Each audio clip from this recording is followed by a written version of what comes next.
Native people, Native culture, Native knowledge. Hi, I'm Jeannie Green, bringing you award-winning Heartbeat Alaska. Bringing you national and international Native news, this is award-winning Heartbeat Alaska, the premier Native voice in Native programming. There's a heartbeat, louder than thunder, revolution is in the air. There's a heartbeat deep inside our mother. Are you too cool to care? Now, with Heartbeat Alaska, here's Jeannie Green. Hello everyone and welcome to Heartbeat Alaska, Native news and Native information. I'm Jeannie Green. Thank you so very much for joining us. On today's program, we visit the Alaska Native Heritage Center for some Athabascan fiddling. We catch the tail end of this year's Fur Rondy and travel north to Nome, the finish line of the World Championship Iditarod race. We visit the homeland of Inupiat of the North Slope Borough. All that plus much more.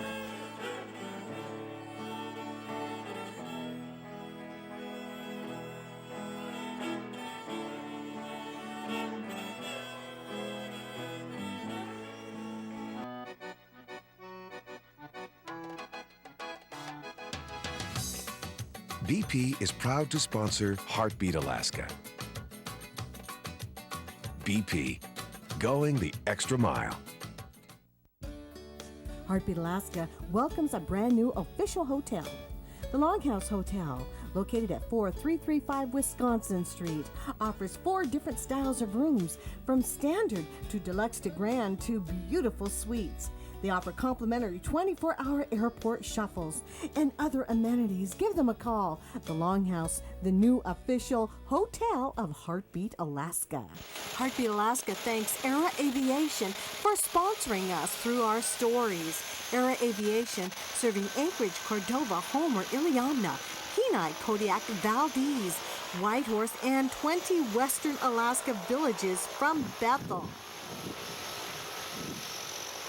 By the Nature Conservancy of Alaska, working with Alaska's rural communities to conserve and protect our natural heritage.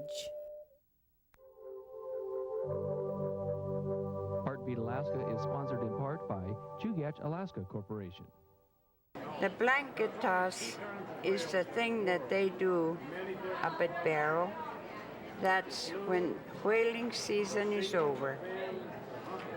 And this is the celebration that everybody have, and they're shared with everybody.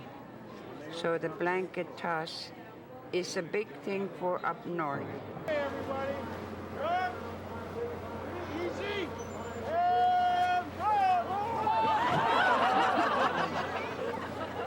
Downtown Anchorage seems a whole world away from Barrow, Alaska. Yet this time of year during Fur Rendezvous, the blanket toss is a familiar sight. It's often demonstrated at celebrations and festivals around the state. The blanket for the game is usually made from walrus or seal skins, and thus it can withstand the pounding that results every time a player lands back on it after a toss. Non-natives who are familiar with the trampoline have an easier time than others. Blanket toss facilitator Greg Nostein says that though it may look like a trampoline, this walrus hide is definitely not as resilient. The audience is much part of the blanket toss as the pullers or jumpers. With their oohs and ahs and gasps, they represent the part of the blanket toss that is the celebration. All of us working together, according to Greg Nostein, pulling together, somewhat like an Inupiat community.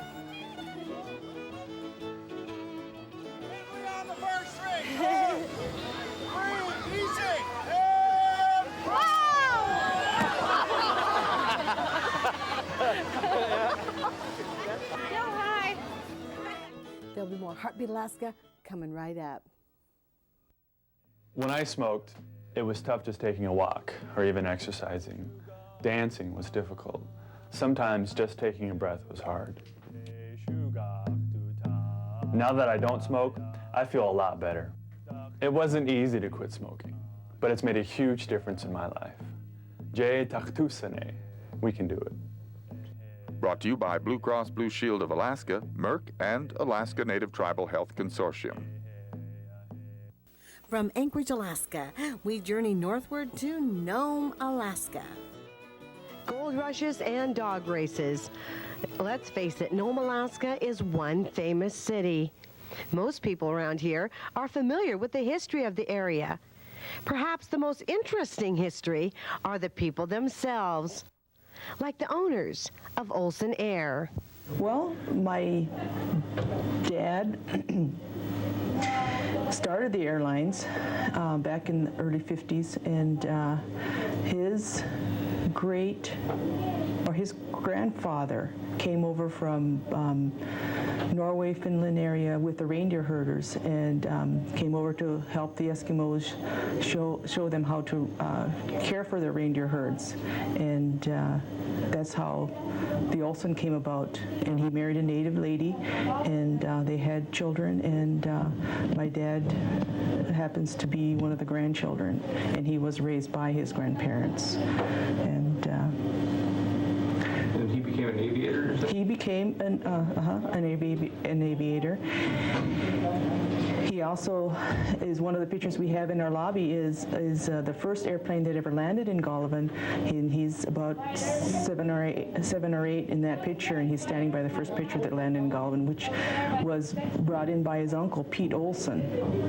And that's kind of his first introduction to aviation. And then he went off into the Navy for a little while, and then when he got out of the Navy, he had a friend of his that helped him go through Spartan, and that's where he got his schooling for aviation. And when he came back from Spartan, he worked up on the slope as a mechanic up there, and then when he moved back down to Nome and Golovin, he flew for Munns, and he had a Pacer, and that's how he started. He would rent his Pacer to Munns Airlines and fly for him in the early 50s, and then in the 1960s, actually in 1960, him and his wife Maggie, by then they had 4 children.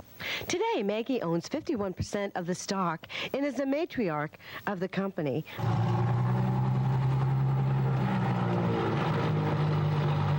Olson Air Service currently offers 42 scheduled flights a week out of Nome and 28 scheduled flights out of Barrow, Alaska. They fly to Golovin, Unalakleet, Koyuk, Shaktuluk, Elam, White Mountain Council, Teller, Brevig Mission, Wales, Little Diomede, Shishmaref, Gamble, Wainwright, Atkasuk, and Point Lay, Alaska. There are 7 pilots, 8 including the manager, J.R. Beans. Olson Air has 2 402 twin-engine planes, 3 207 single-engine planes, and a helicopter. So, if you'll be flying north, don't forget, a native tradition, Olson Air.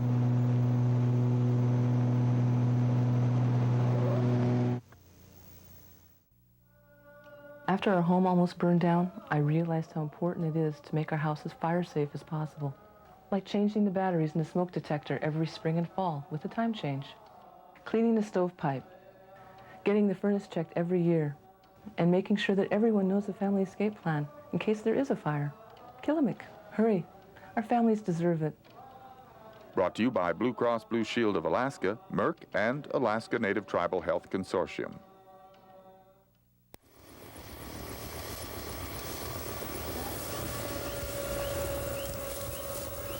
The plant gathering project of the North Slope Borough was initiated last summer in response to a need for documenting the traditional uses of medicinal and edible plants. Jana Harcharek, Liaison Officer for the North Slope Borough History, Language, and Culture Commission, organized the project. And we're working with elders from each of the villages, taking them to different sites to collect different plants that were used and continue to be used for different purposes.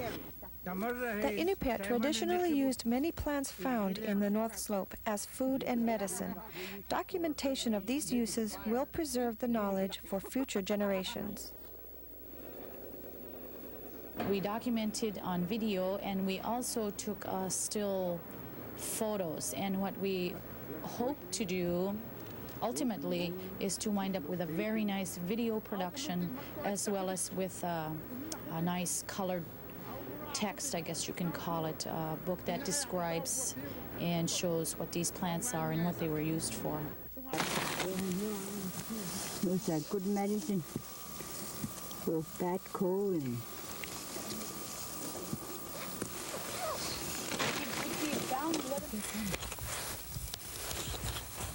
It is good. It's like fruit. How did you take it out? It is. Really nakurata. No. Go ahead. You said it's good. Really good one. Even though the tundra up here has been described by so many as being a barren wasteland, it's amazing when you get down real close and find many different kinds of berries. And then also the different uses you find for the willow and the alder. There. Look, when you pick fight from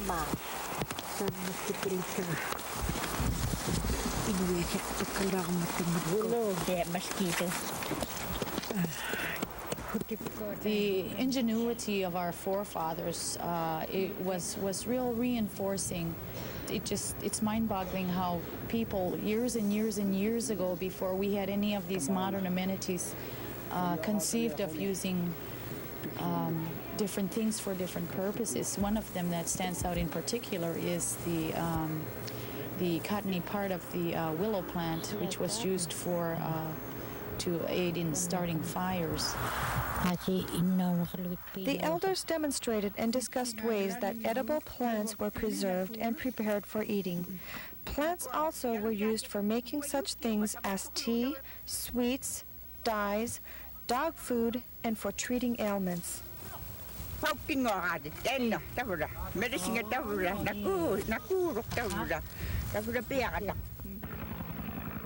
The helicopter ride was a first for many of the elders and also gave them a unique look at their traditional subsistence lands. The Inupiat don't travel quite as extensively as they used to. So for some of the elders, maybe I should say a lot of the elders, they hadn't seen places where they were raised and where they spent a lot of their younger days. Maybe that's a place, but I remember in the case of one particular lady from Anaktuak Pass, it had been pretty near 50, if not a little more than 50 years since she had seen this site where she had grown up and spent most of her younger days. The trips also gave elders a chance to get out of the village and enjoy a day outdoors. It's sort of regenerating an interest into traditional uses of plants, which I think is going to have a cumulative effect and hopefully generate an interest in the younger generation. The schools have been calling to see what it is we did this summer, because they're very interested in sharing that information with the students, and so I know there's a genuine interest growing, and if we have achieved just that, then I think we have achieved much more than we could have anticipated. For Heartbeat Alaska and the North Slope Borough, I'm Tina Corwin. And now a final goodbye to the Fur Rondy 2001 celebration here in Anchorage, Alaska. The Alaska Native Arts Fair was one of the most popular events.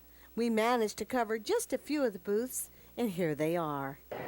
Hi, my name's Peter Lynn Jr., and this is some of the artwork I do. This is an Aleut hunter I made out of soapstone. There's this visor here that I painted up, and he has a baleen paddle that I made, and a baleen harpoon with an ivory tip on it. And I use seal gut for the buoy for the harpoon. And this is some of the shadow boxes I do. They're of Aleut.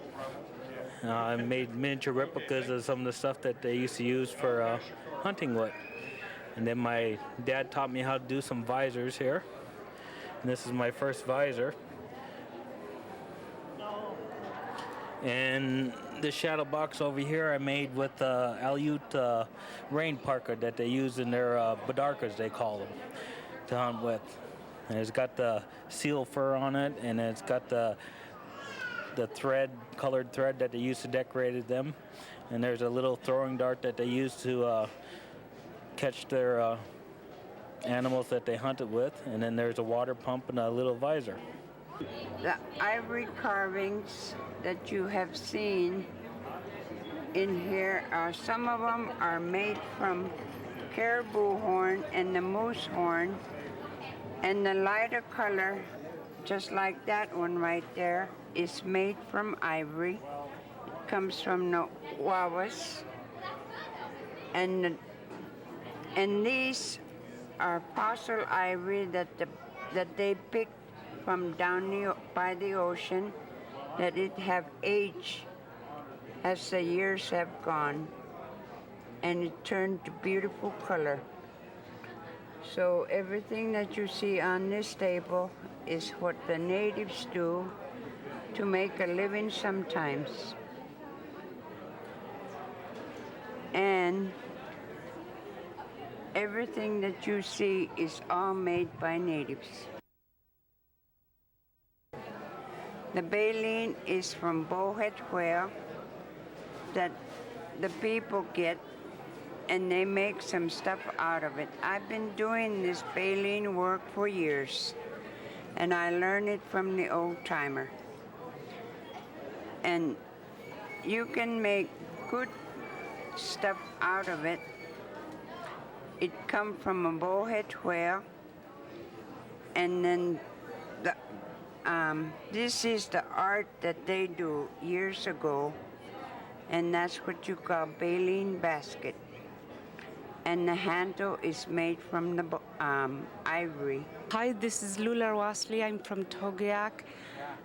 I pick my grass from Platinum and work on my baskets. My husband does the ivory work for me afterward.